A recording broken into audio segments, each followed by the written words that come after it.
하나님의 말씀을 봉독하겠습니다. 요한복음 5장 5절부터 9절까지입니다.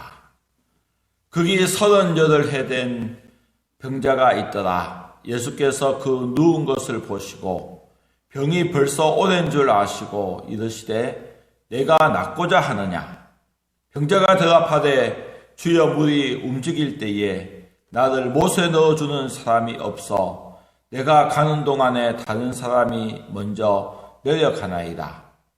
예수께서 이르시되 일어나 내 자리를 들고 걸어가라 하시니 그 사람이 곧 나아서 자리를 들고 걸어가니라.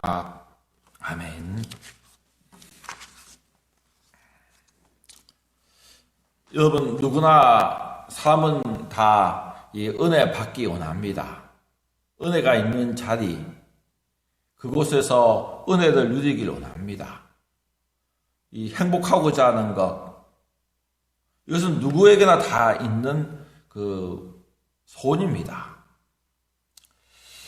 그런데 우리가 살아가는 이 삶의 현장 속에서는 이런 그 좋은 그런 모습이 있기도 하지만 어떨 때는 답답함도 있고 괴로움도 있습니다. 실망하고 낙심하고 그리고 잘 나가는 사람을 보면서 상대적으로 소외감을 느끼기도 하고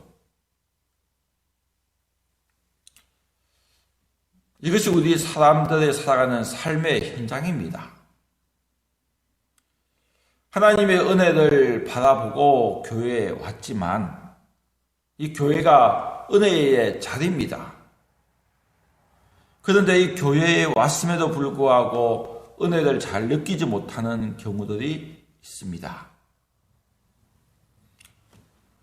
은혜 받은 사람들 보면서 저 사람하고 나하고는 뭔가 좀 거리감이 느껴지는 듯한 그런 느낌도 들기도 합니다. 여러분, 교회에 오면 다 은혜 받아야 되는데 하나님 앞에 예배하는 이 자리에 왔으면 모든 사람들이 다 이 은혜를 받아야 할 것입니다. 하나님의 응답을 받아야 합니다. 그런데 많은 사람들이 하나님의 응답을 받지 못합니다. 왜 그럴까요? 오늘 이 본문에 나오는 그 장면 또한 마찬가지입니다. 이 베데스다. 지금 이 본문에 일어나는 이 현장이 베데스다라고 하는 그 지명입니다. 지명이 아니고요. 그 건물 이름이, 건물보다는 그 호수 이름이 베데스다입니다. 이 베데스다는 그 이름의 뜻이 무슨 뜻이냐면 은혜의 집, 그 뜻을 가지고 있습니다. 은혜의 집. 그러면 그 베데스다에 있으면 뭔가 그 큰 하나님의 은혜가 나타난다. 그런 뜻이 되어지는데 실상 이 베데스다 안에 있는 사람들 그 모습을 보면 슬픔, 답답함, 한숨. 이 베데스다 그 연못 주위에 연못에요. 행각이 많은 사람들이 들어갈 수 있는 그 행각이 이 5채나 있습니다. 왜 그렇게 많은 그 행각이 있느냐? 여기에 많은 병자들이 막 찾아오는 겁니다. 이 베데스다는 그 예루살렘 그 성에 그 양들이 출입을 하는 양들을 끌고 오는 그 문이 있습니다. 그 양문인데요. 그 양문 그 옆에 있는 작은 연못입니다.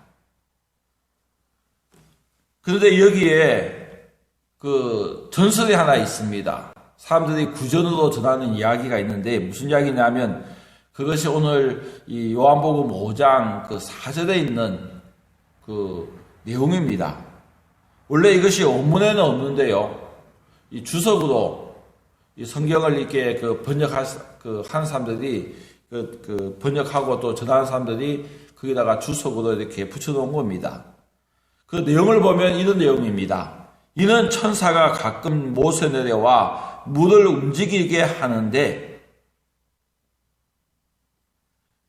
움직인 후에 먼저 들어가는 자는 어떤 병에 걸렸든지 낫게 됩니다. 이 연못에 있는 이 물이요, 가끔 이렇게 한번 뒤집어진다는 겁니다. 어떤 용천수 아마 그런 땅에서 나오는 그런 샘일 겁니다. 근데 그게 어떤 공기라든지 뭐가 좀 들어가가지고 한번 이렇게 막 물이 움직이는 그런 현상들이 있습니다. 그런데 그때에 어떤 병에 걸린 사람이라고 해도요, 상관없이 가장 먼저 들어가면 다 낫는다. 그래서 어떻게 될까요? 그런 소문이 쫙 퍼지니까 수많은 병자들이 몸에 장애를 가지고 있든지 지병을 가지고 있든지 다 이 베데스다 연못 주위로 몰려든 겁니다. 그래서 행각이 5채나 이렇게 있습니다. 맹인들이 모여듭니다. 신체에 장애를 가진 사람들이 모여들고 있습니다. 다리 저는 자가 모여듭니다. 움직이기에 불편한 사람들이지만 이곳까지 와서 고침을 받고자 합니다. 혈기 마른 자들이 모여 있습니다. 몸 안에 어떤 지병이 있어서 혈색이 창백한 사람들,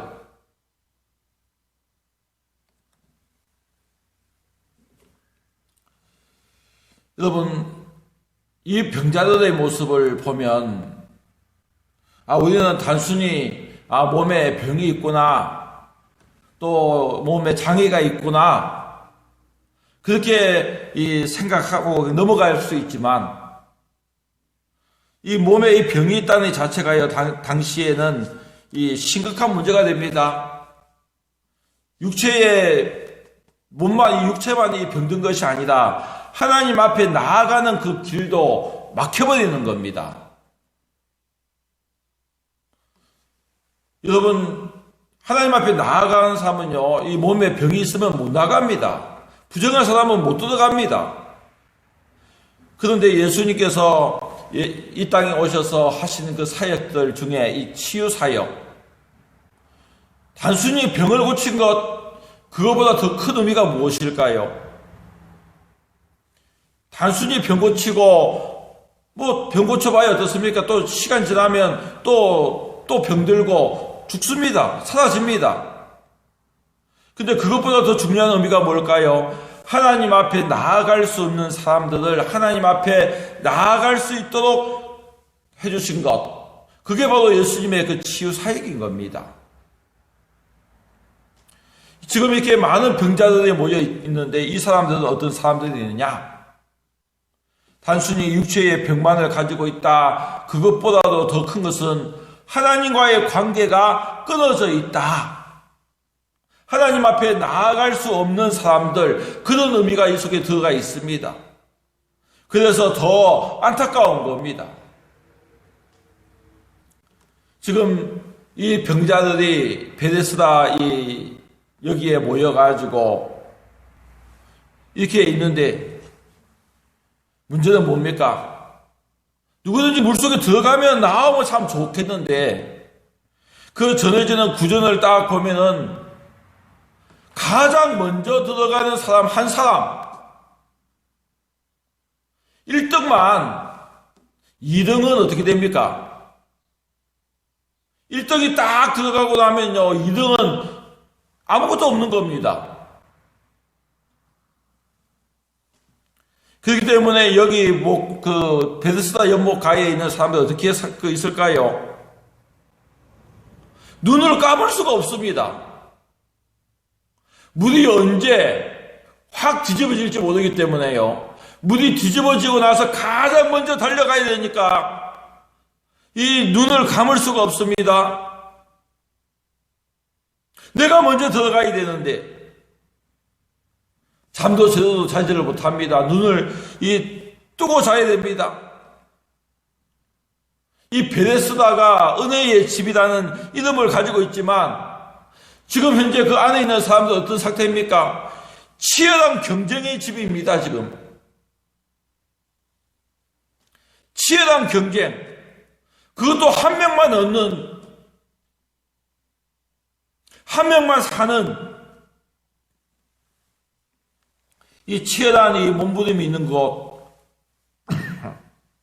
자신의 병에서 해방되기 위해서 몸부림치는 그 경쟁하는 자리가 지금 이 베데스다가 되어 있는 겁니다. 그리고 이 베데스다 안에 있는 이 사람들의 모습은 어떤 모습입니까? 다 누워 있습니다. 누워 있다. 그냥 누워 있는 상태가 아니고요. 무슨 이야기입니까? 누워서 일어날 수 없는 상태. 그게 누워 있다 이 표현이 되어지는 겁니다. 계속적으로 누워 있을 수밖에 없는 그 상태. 여러분이 누워 있는 사람들에게 희망은 없습니다. 설사 여기에서 전해지는 이 구전이, 이 전설이 사실이다 해도 이 누워있는 사람들은요, 이거 자기하고는 아무도 관계가 없습니다. 먼저 들어가는 사람 한 사람만 고침을 받는다면 이 누워있는 사람들이 어떻게 들어갈 수 있습니까? 여기 보니까 이 눈먼 자, 다리 저는 자, 혈색이 창백한 사람들, 다 병 있는 사람들입니다. 그러면 물이 뒤집어졌다 한번 생각해 보십시오.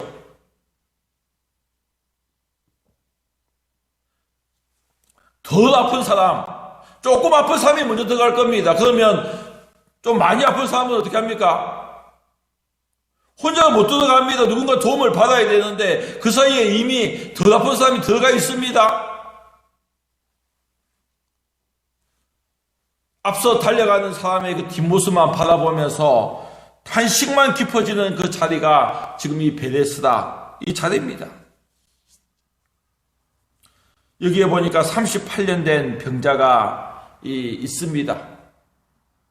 그 병자가 누워있는 것을 주님께서 보시고 불쌍히 여겨주십니다. 그 병이 오랜 줄 아시고 그 병자에게 말씀합니다. 네가 낫고자 하느냐?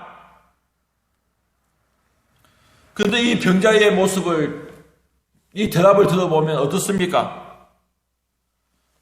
주여, 물이 움직일 때에 나를 못에 넣어주는 사람이 없어 내가 가는 동안 다른 사람이 먼저 내려가나이다. 주님께서 네가 낫고자 하느냐 하면요, 아멘 하면 되는 겁니다. 그런데 이 38년 된 병자는 아예 포기하고 있습니다. 낫고는 싶지만 방법이 없습니다. 나는 포기한 인생입니다.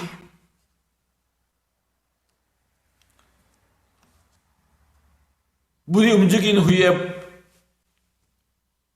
달려가는 그 사람의 뒷모습만 보면서 탄식만 하고 있습니다. 이 베데스다, 사람들에게는 은혜의 집으로 알려져 있습니다.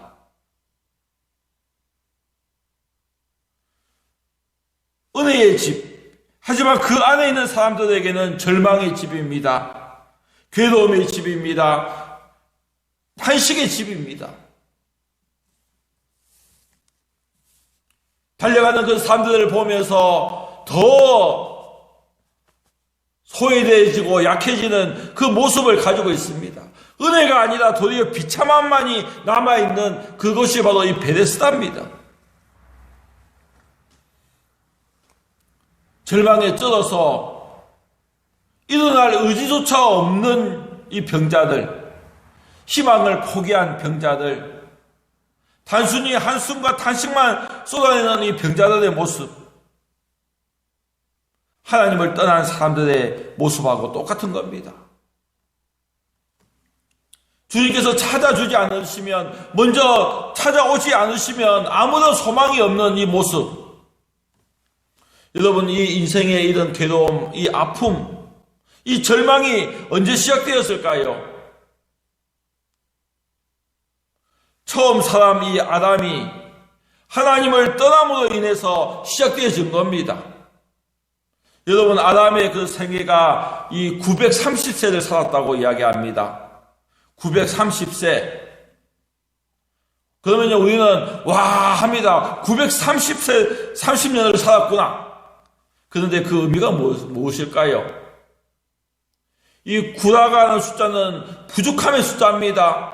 탄식의 숫자입니다. 모지함의 숫자입니다. 즉, 아담이 어떤 삶을 살았느냐? 늘 탄식하면서 안타까워하면서 늘 부족함을 느끼면서 살았다는 겁니다. 내가 왜 그때의 하나님의 말씀을 믿지 않고 이 뱀의 말을 따랐던가? 그때가 좋았는데, 하나님과 함께하던 이 에덴의 동산이 그때가 좋았는데 하면서 늘 탄식하는 삶을 살았다. 그것이 아담이 930년, 900년을 살았다는 의미가 되어지는 겁니다. 그런데 아담은 9에서 끝난 게 아니고요. 이 3이라는 숫자가 하나 더 있습니다. 930 할 때 3. 하나님 나라의 숫자입니다. 즉 무슨 이야기입니까? 아담은 비록 탄식하고 후회하면서 아쉬워하면서 살았지만 소망을 가지고 산 겁니다. 하나님 나라를 소망하면서 이 에덴을 하나님께서 다시 회복시켜 주실 것을 소망하면서 살았습니다. 메시아를 보내주셔서 자기들을 살려주실 그 은혜를 바라보면서 아담은 살았다. 하나님께서 이 아담을 에덴에서 쫓아내실 때에 그냥 쫓아내셨다면 아담은 그냥 탄식과 슬픔의 삶을 살았을 겁니다. 하지만 하나님께서 어떻게 합니까? 아담을 쫓아내시기 전에 돌아올 수 있는 그 길을 만들어 주신 겁니다. 이 부끄러워하고 두려워하는 이 아담을 위해서 하나님께서 어린 양을 잡아서 그 가죽으로 옷을 입혀주십니다. 언젠가 이 어린 양이 죽는 것처럼 너희들을 이 죄의 부끄러움에서 두려움에서 가려줄 자가 올 것이다. 여자의 후손을 통해서 오실 것이다. 그 소망을 주셨습니다. 그래서 아담이 에덴에서 쫓겨났지만 그는 늘 하나님을 바라보면서 이 메시아를 바라보면서 살았던 것입니다. 다 포기해버리고 소망조차 없는 이 38년 된 병자. 주님께서 보시고 불쌍히 여겨주셨습니다. 그 병이 오랜 줄 아십니다. 스스로 살 수 없는 것을 아십니다. 그리고 다가가십니다. 네가 낫고자 하느냐? 스스로 일어설 수 없는 것을 아시기에 먼저 다가가서 손을 내미시는 겁니다. 네가 낫고자 하느냐? 살고 싶습니다. 낫고 싶습니다. 일어나고 싶습니다. 이렇게 말해야 되는데 그 말조차 하지 못하는 절망에 찌들어 있는 그 사람에게 주님이 생명을 주십니다. 일어나 네 자리를 들고 걸어가라.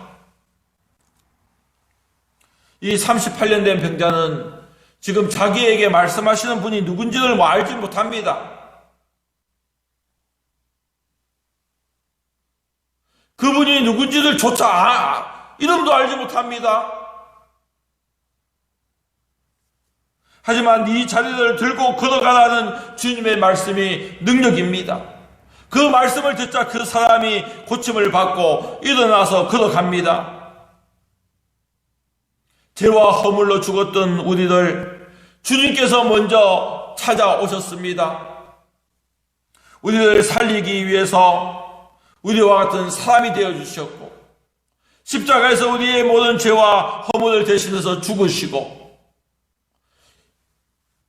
오늘 우리가 하나님의 말씀을 들을 때에 오늘 우리 속에 생명을 주신 겁니다. 성령 하나님께서 오늘 우리에게 생명을 주셨기에 우리가 말씀을 들을 때에 아멘 하고 믿을 수 있는 이 은혜가 주어진 겁니다.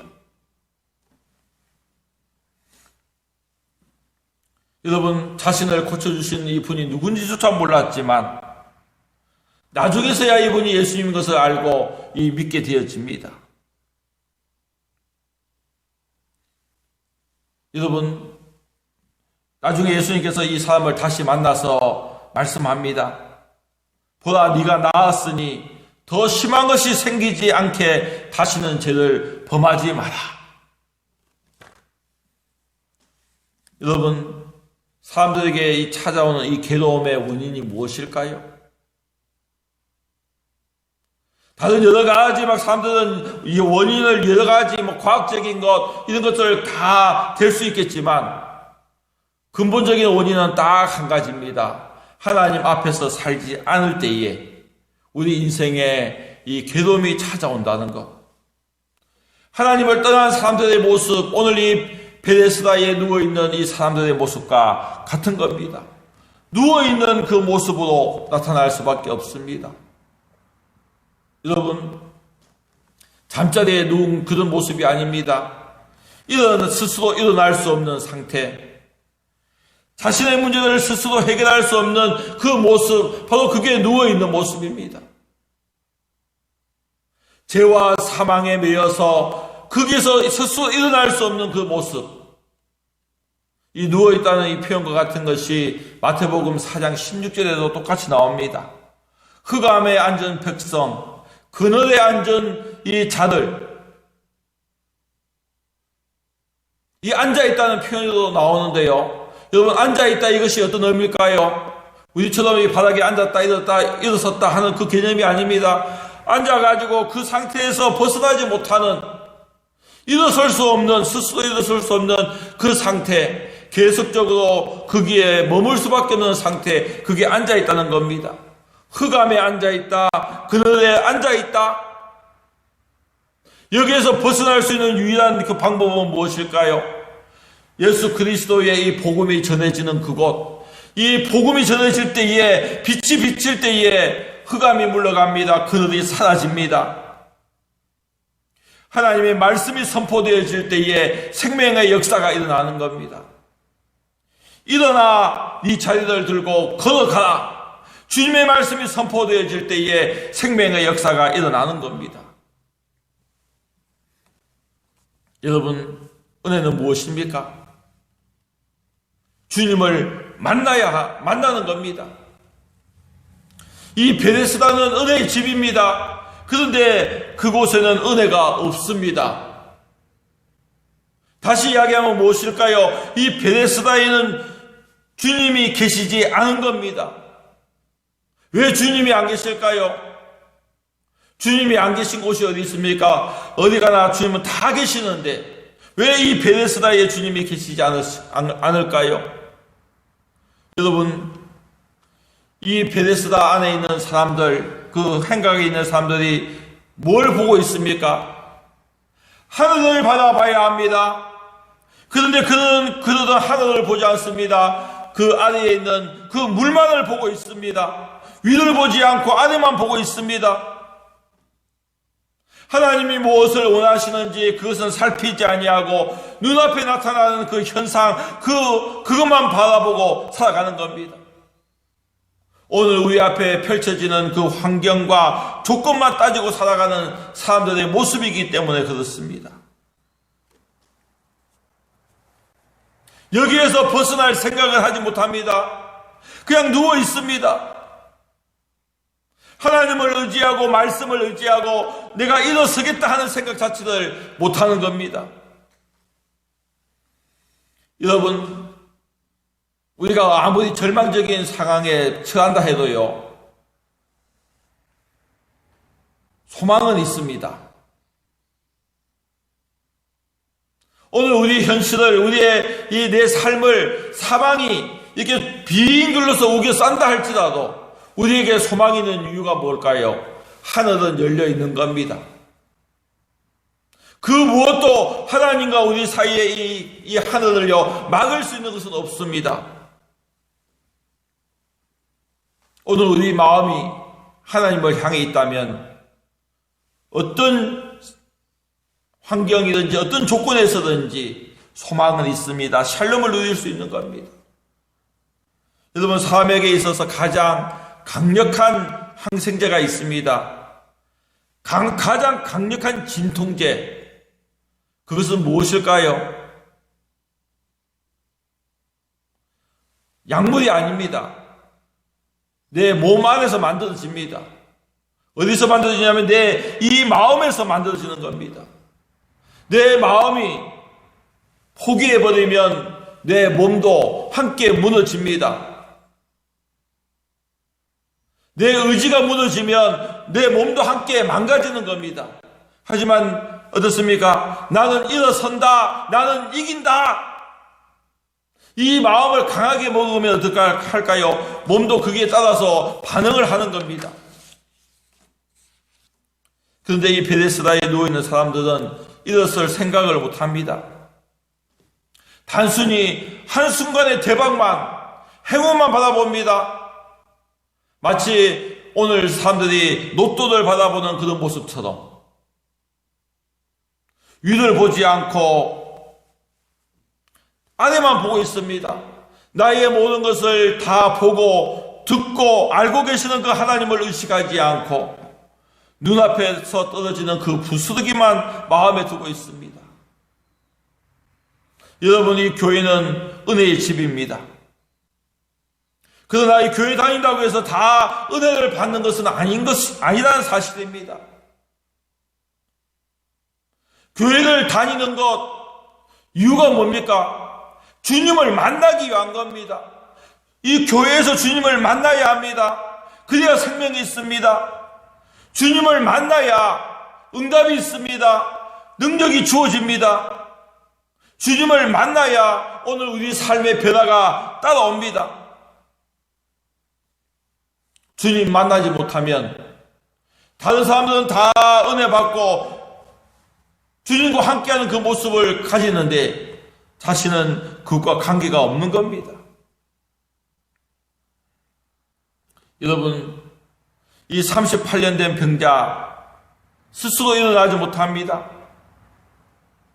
주님이 먼저 찾아가서 어떻게 합니까? 손을 내밀어 주시는 겁니다. 네가 낫고자 하느냐? 오늘 주님께서 우리를 먼저 찾아오셨습니다. 우리를 살리시기 위해서 우리와 같은 사람이 되어주셨고 우리를 친구로 받아주시고 우리와 언약을 세우셨습니다. 그리고 우리를 살리기 위해서 이 십자가의 길을 가셨습니다. 십자가에서 피 흘려 죽으셨습니다. 예수님께서 십자가에서 죽으시고 3일 만에 살아나심으로 오늘 믿는 우리에게 이 생명을 주십니다. 우리를 향해서 의롭다 해주십니다. 생명을 주신 겁니다.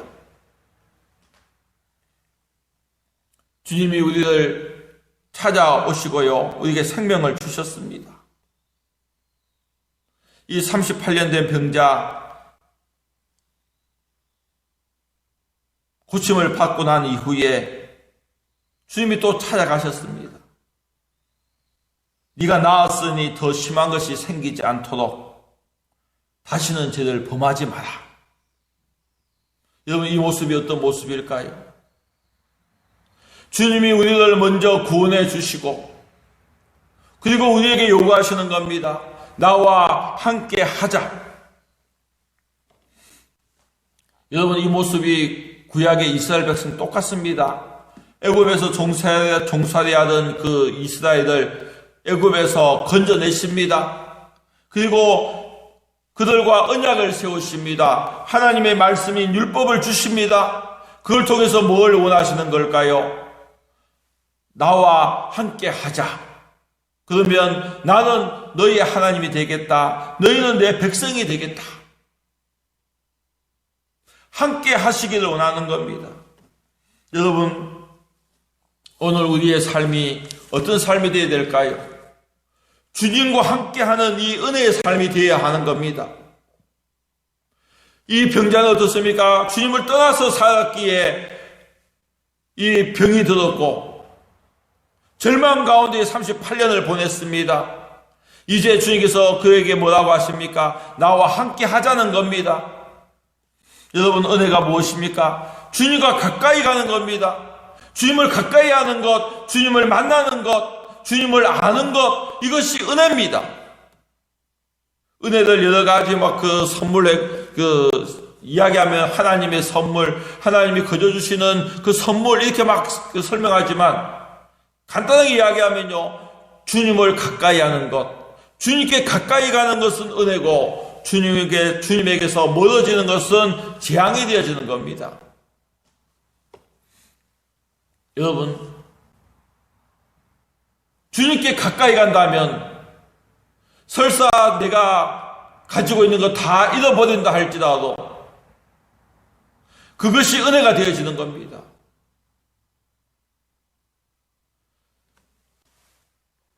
너무 많은 것을 가져서 주님을 잊어버린다면 그건 재앙이 될 겁니다. 그런데 내가 가지고 있는 것 손해보고 잃어버려서 그것 때문에 내가 주님을 생각하게 되었다, 주님을 가까이 하게 되었다, 그러면 그것이 은혜가 되어지는 겁니다. 이 형통이라는 단어하고 비슷합니다. 여러분, 형통이 무엇일까요? 잘 나가는 것이 형통이 아니고요, 주님이 원하시는 그 길로 가는 것, 그게 형통입니다. 그 모습을 요셉에게서 볼 수 있습니다. 요셉이 애굽의 종으로, 노예로 팔려갔습니다.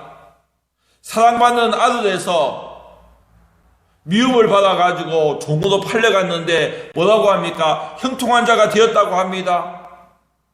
그리고 애굽에서 그 보디발의 집에서 잘 나갔습니다. 총리가 그 가정 총무가 되었습니다. 그런데 그 보디발의 아내에게서 누명을 씁니다.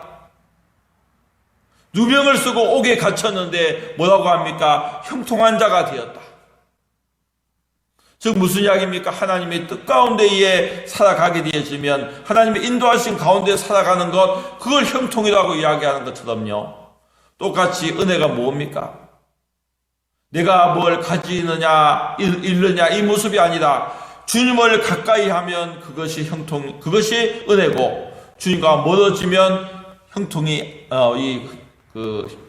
은혜가 아닌 재앙이 되어지는 겁니다.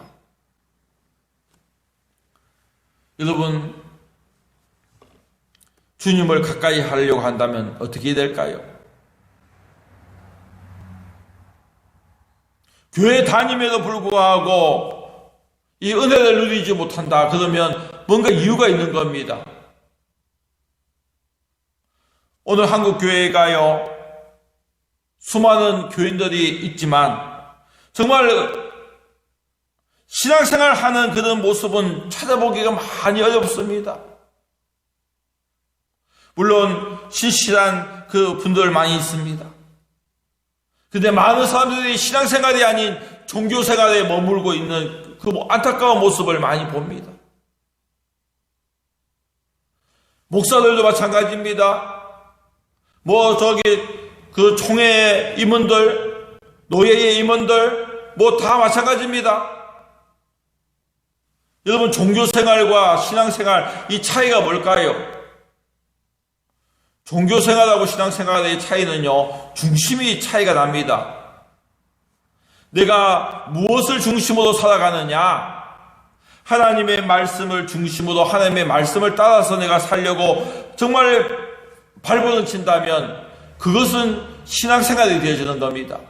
하나님의 말씀 앞에 나 자신을 부인하고 말씀대로 살기 위해서 애쓰는 그 모습, 그것이 신앙생활 되어지고요, 그 신앙생활 속에서 주님을 더 가까이 하게 되어지는 겁니다. 주님의 은혜가 넘칩니다.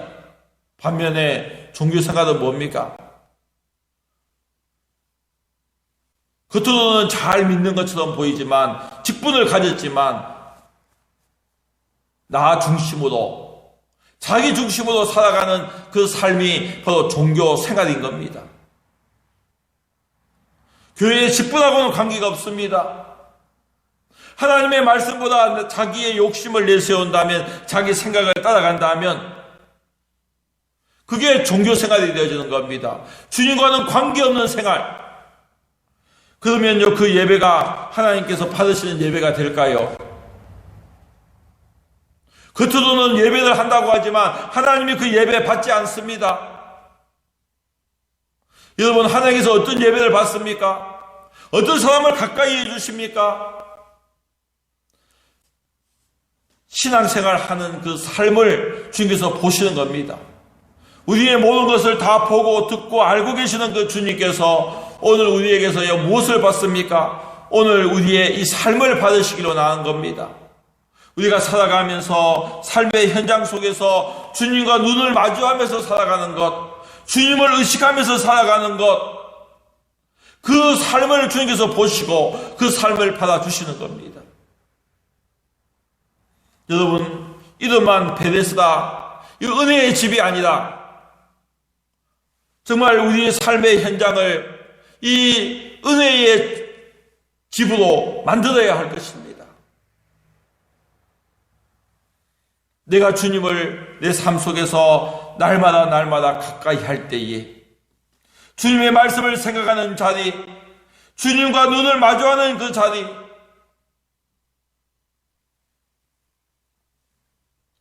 그 자리가 바로 은혜의 자리입니다. 여러분, 오늘 우리는 주님을 가까이 하는, 그러므로 주님의 그 은혜를 누리는, 주님의 그 살아계심을 내 삶 속에서 누리며 살아가는 이 신앙생활을 잘 하시는 이 복을 누리시기 바랍니다. 기도하겠습니다. 하나님 아버지, 감사합니다. 저희들을 붙잡아 주셔서 저희들이 이 살아가는 순간순간 늘 주님을 마주하며 살게 도와주옵소서.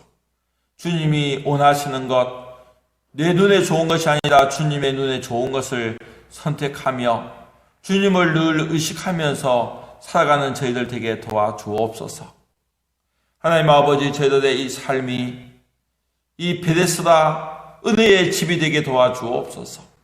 간판만 은혜의 집이 아니라 정말 주님과 함께하는, 주님을 더 가까이 하는, 그래서 하나님의 능력을 누리며 살아가는 은혜의 집이 되게 도와주옵소서. 예수 그리스도의 이름으로 기도합니다. 아멘.